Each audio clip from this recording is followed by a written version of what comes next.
You ask Tiger to solve. This deals with linear equations with one unknown. The final result is x equals -1.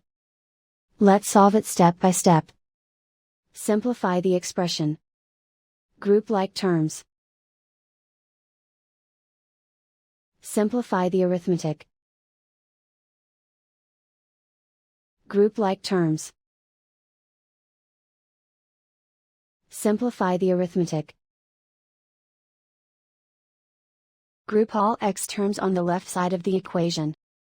Subtract 6x from both sides. Group like terms. Simplify the arithmetic.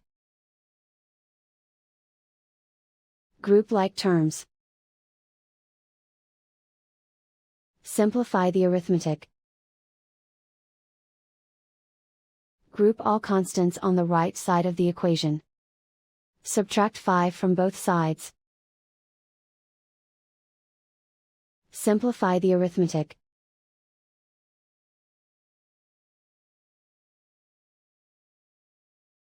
Isolate the x.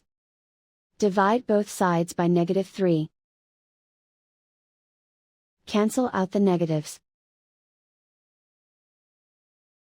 Simplify the fraction. Move the negative sign from the denominator to the numerator. Simplify the fraction. And so the final result is x equals -1.